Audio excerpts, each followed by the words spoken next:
Do you ever just want to find a medium high building, scale your way up to the top, and just yell at the top of your lungs, "I love Hersey"? Maybe if I was a loyalist player. Yeah, true. Maybe. True. But as a trader player, some recent events. Licking wounds a little bit? Not very. Licking wounds? No. It was, it was a little too thematic that way. It was a little too thematic. Yeah. We were trying to rewrite history and it didn't work out too well. Did not work. Hey guys, welcome to another Lords of War Games and Hobbies video. If you're tuning in for the first time, I'm Chris, this is Jay, and we are two hobby shop owners. We try to talk about industry stuff and mostly just mess around for the most part. So thanks for watching, we appreciate it. We had a very fun weekend, something we were maybe talked about on the channel a little bit, not too much.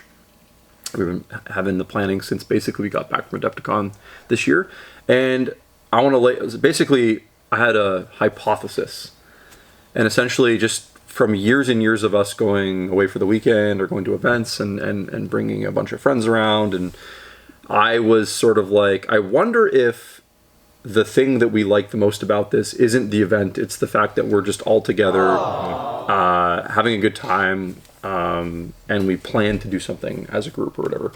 And I wondered if we could take that and basically move it out of the event and just basically like book a place. This happened to be a cottage in Northern Ontario, or I shouldn't say Northern Ontario. It's Southern Ontario still. Ontario's huge. Yep. North of us. North of us. Yeah, but not Northern Ontario. And, have like a 3-day weekend where we plan to play a bunch of games, have some food, do all the things we like to do, drink some beers, things we like to do at cons, just without the con. Right. And I was basically, I was like, I think if we do this, basically we can have as much fun for probably like a fraction of the cost. Sound effects. Fraction of the cost, and we could probably do it more often because it's not as expensive, it's closer, etc., etc. So, do you think we pulled it off? Yeah. No, it went very well. Very well. I think the worry is that you announce these things. We're not even open. It's like that you kind of decide. Anyone who has like a small group of friends that you hobby together or anything, literally plan anything. There's always like someone cancels, there's excitement in the beginning, and then a week or two or a month later, it's like, oh, we're still doing that, and all these things happen. But this rolled together quite well. I think it helped that we had the right kind of exciting game. The new version of Hersey. It was like the perfect blend because it was like a new exciting thing. So we weren't just like beating something to death. And it means everyone was like on a bit of a level field with like regards to like what they knew and perceptions of the game, and also like brilliant excuse to do a new project. I think we can definitely do it again, and we will, but yeah, it went very well, surprisingly well. For sure. Yeah, I think the fact that we'd been to so many events before, like if we hadn't been like going to events as groups before, I think knowing what you like and don't like, I think was a huge part of it for us. Is like so I think attempting something like this without having done a trip like that before, or like planned for an event, I think would have been a lot trickier. But we were able to like figure out, okay, we're gonna have a lot of lead up time. We're gonna take money up front, so people are more committed. We're gonna like set the stage, so we had the actual narrative background, and Horse Hersey lends itself beautifully to something like this. So it might be a little trickier to do like an Age of Sigmar or a 40k weekend. We'll find out, I guess, soon. Yeah. When you get into some of this stuff, but like one of the things that make this game fun is with a lot of team battles, and we did ended the weekend in a huge mega battle 6-on-6, which is those are always the most fun games because it's just a bunch of friends just talking shit and throwing dice with each other. The rule set is I commented on last week's was it last week? Yeah, when we were just generally talking about how, hey, Hersey 3.0 is great. Was that last week or 2 weeks ago? Yeah, it was one- it was yeah, a it was recent recent, video yeah. where basically that I was just kind of saying, hey, I've played a few games and it's good, despite all And I had not tried it yet because I was so busy painting these stupid little solar auxiliary Chris models was or whatever. the hero. Yeah. But I have to wholeheartedly agree. I think outside of maybe one person who brought knights and one of our friends who was like mostly doing it just to do it because like they're more of a 40k player and they're like, okay, this is an army I mostly have models for already. Yeah, right. And I think that's the thing is if like you kind of need to get into like you need to really put your feet into it to really enjoy the game. Yeah. I think everybody else came away from the weekend being like, wow, this game actually really surprised us all. I think like the new rules. Yeah, it's they found a way to take what was already quite a crunchy. It's it reminds me of like I hear all this chatter about the often about the way AOS and 40k and just games of like the direction they've gone in the last decade, just generally getting simpler and faster, and a lot of the crunch has been taken out, and this has happened in this game too. Like I would say, they probably sliced off like 50% of the crunch from the previous edition, or maybe less than that. But I'm all for it. Like it's it's not that crazy. Like if you play 40k or any of those games, this game won't be that ridiculous or unintuitive. Like I said, I think they're going to take aspects of this game and put them in their other games because they're great. But yeah, just easy to jump in. Epic moments. I'm still on the side of I think they outdid themselves here, like in terms of just like the play experience. Even if your army is like suboptimal or some units, like there's still always something cool happening. We played a scenario out of the journal, like a drop site mission or whatever it was, in our giant game, and we did a little tweaking, but generally great, super fun. So that's working as intended. These like additional little DLCs they're making with fun narrative stuff. So yeah, in terms of that, like the narrative, we often do talk about the like kind of the so-called quote death of narrative. That Games Workshop doesn't push the narrative as much as they do the competitive, but this is the game, the pillar that I think they need to continue or they are going all in on in that aspect, because like if you're any consumer of Games Workshop games, like, and you're craving the narrative thing, like you got to get into Heresy. It's just so perfect. I had a customer yesterday who was like basically said to me, and it was shocking coming from this person because I would never thought I'd in a million years hear it. They're like, I actually painted for 6 hours on Sunday. And I caught myself and I was like, I'm having so much fun. And because they usually painted like 40k armies and stuff like that in the past.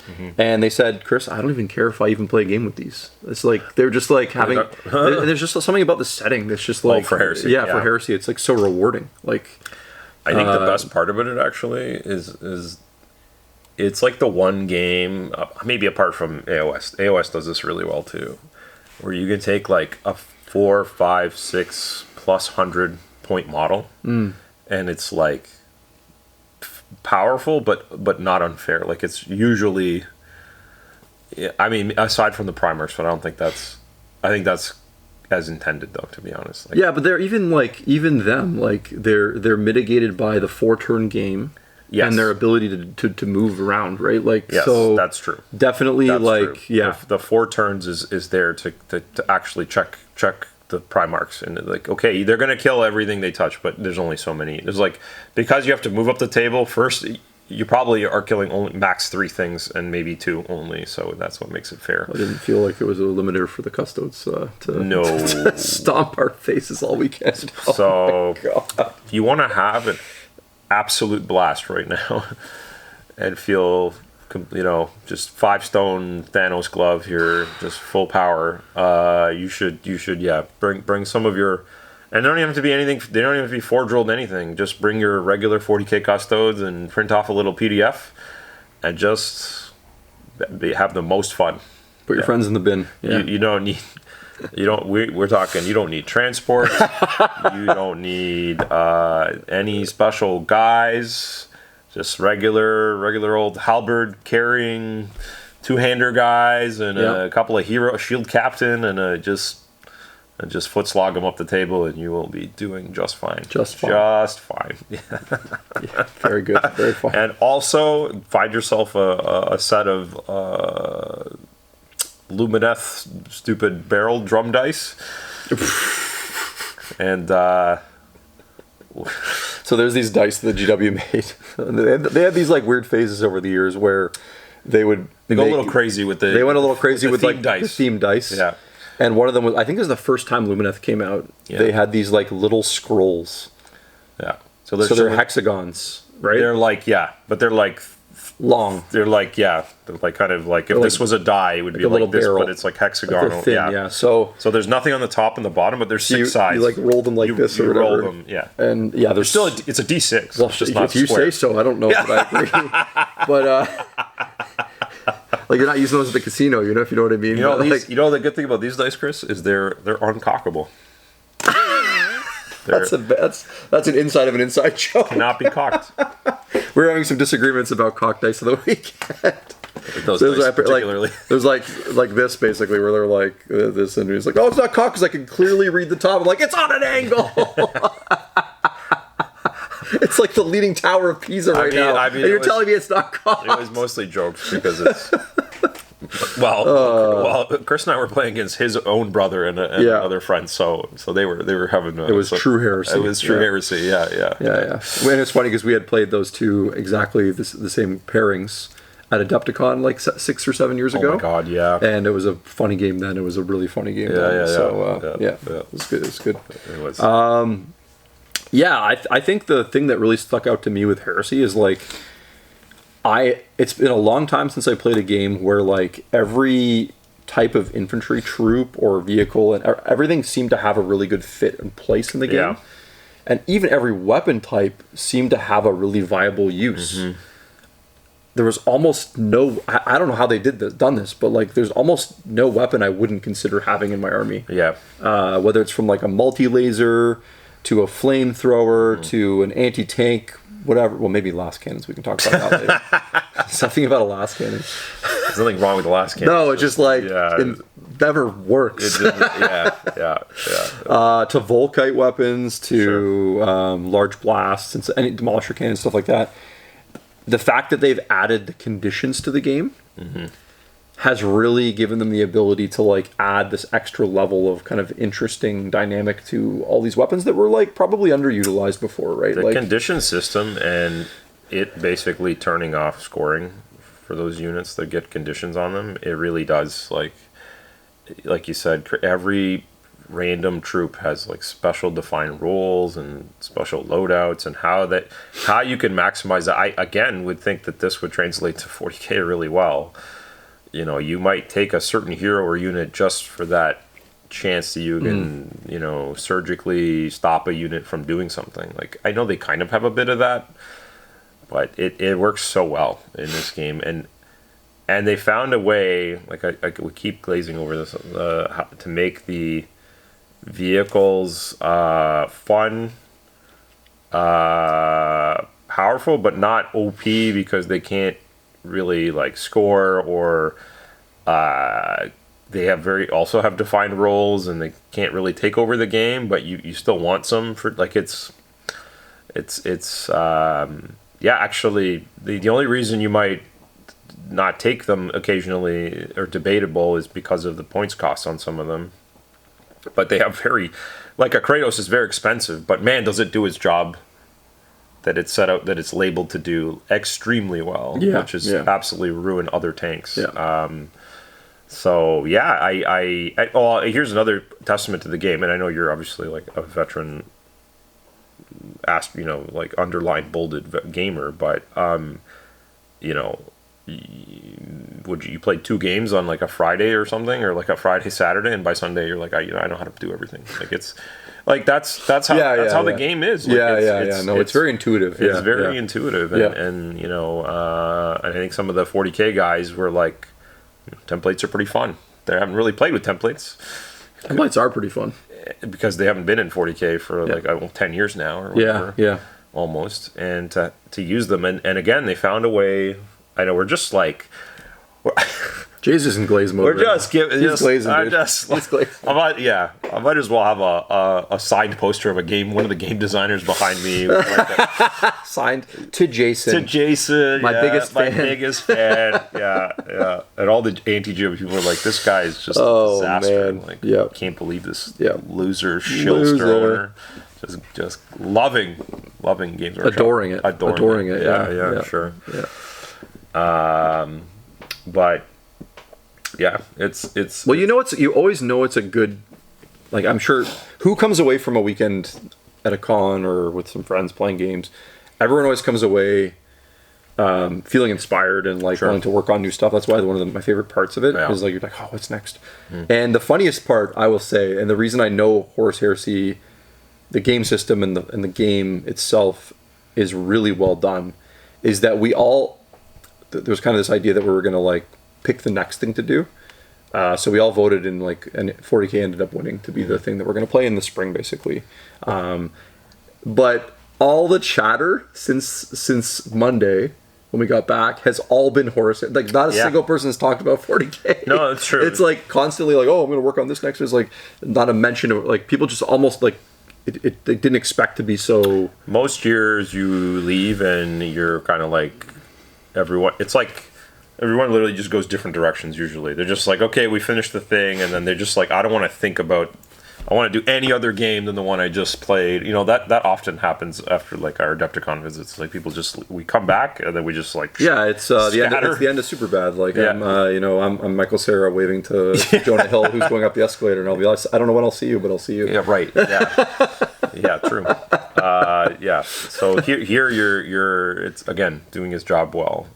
And a part of it is a lot of things coalescing. Like literally our Sunday, as we're like wrapping up the day or whatever it is, or we're having lunch, it's like, by the way, Fellblades are coming, and you're like, talk about like just another like shot of B12. Yeah, no kidding. Or whatever. Yeah. You're like, wow, that's exciting. So it's good. It's hard to argue about that. It's a great narrative game, great rule set. The models are nice. There's going to be lots of exciting things released. They're doing the combat forces, which I think is a really good thing. Like, that's the one thing Horus Heresy's kind of suffered from a product standpoint, is like entry level products to like get people started. Like I said, like there's just the level of like thought about the releases. How it's been packaged has been. I know there was like a lot of like. It's funny. It's like so juxtaposed to the like all the early videos of the summer with the like Saturnine stuff going on. Man, that Saturnine box continues to just like go up in value in my head. Like unbelievable. We saw it in action. Like, the Saturnine Terminators are incredible. They're incredible. It's like, they did it again. Like, I didn't know they were going to top the original box with the 2,000 points of stuff, and and I was like, I was one of those people. I was like, Saturnine are neat, but do I care? And are you not going to pay up some Saturnine? No, now? of course not. They're so good. But and like, the Dreadnought is and awesome I built too. I built a bunch. I need all the Mark IIs, like all that stuff. It's phenomenal. So it might be good for the Wayland games out there. They should move some boxes now. Maybe after this video. You're welcome. I think the thing is, the problem is like, if you just stay sour, like that's the element of it is like, why as a business owner you always have to like try to keep an open mind, because like if you just decide that like something's toxic and it's not going to sell, it's just gonna keep being that way for you and your shop, right? Absolutely. So I hope that this is like the blueprint that Games Workshop can take and really push. And maybe it is, because we don't have the 5-year thing in front of us like they do. But this is what the old world needs desperately to be, in my opinion, like long-term successful. Is like it needs this amount of like thought and love and product releases. And I think also newness. Well, that's the main crux. Hersey's mostly successful because they said, we're going to take all this like cool mystical Forge World mega expensive stuff that was basically gate kept by elitism and money, and we're gonna like bring it out in phenomenal modern plastic and basically and release a massive range of it and give it to the players and let them like enjoy all these narratives that we've been writing about. And it is just like it's been great, and I think they could do that with that game, but they have to start making like new modern exciting minis for that game. Yeah, like they have to. It's yeah. We have the evidence right here, so that's my wish. That's my like ultimate wish. Yeah, because I can see the same. Like I can see a future, you know, where all of us in 5 years are doing the same thing with a weekend with Old World. Oh, 100%. With all new armies and like the game also, in my opinion, would fully lend itself to narrative battles and like big mega battles. Even and with what they did with they're like I love comparing them because they're so identical in a lot of ways. Is like the first ed of Old World is like, oh, let's take rule sets from across the editions and jumble them together into this like a little bit of a Frankenstein, to be honest. And where it's like super familiar but new. HH 3.0 is like definitively its own new thing. Like it is not the previous ed was very much like that 7th ed 40k thing and 6th, and they like wanted it to be familiar to those people and whatever. This is like they've pushed things directions and done things that are so the work that's its own thing. So I think they need to do that as well. I agree. Make some. It's time to say goodbye to the past and add some like modern wargaming conventions in, and also think of some new things, right? And I think ultimately that will inspire more people to try it and play it. I think, right? So. Like ironically, my last little thought on that one is like, you put it in purposely in like a different year, like in the Old World case, like it's a certain like age or era of year in the timeline, and I'm like, which means you can make up. But they have a little bit, but like you should be making up a lot more stuff. Like there should be you should have new iconic heroes and new things that aren't just like the old classic heroes, like you know. Or whatever, you can have younger versions of them or something in some cases, but yeah. So this is just another. We love Heresy. You should love it too. Woo! Go get that Saturnine. We'll get some Space Marines, baby. Get some Space Marines. We'll dig some Saturnines out of the basement for you. Oh yeah. Yeah, we got a few. We got not that many, but we know where to get some though. Thanks for watching, guys. We really appreciate you staying till the end, and check out our Patreon where you can be a member for as little as $3 a month. You can have conversations with us and ask us about specific topics and give us ideas, and we'll make them into videos. Thanks for sticking around. Bye.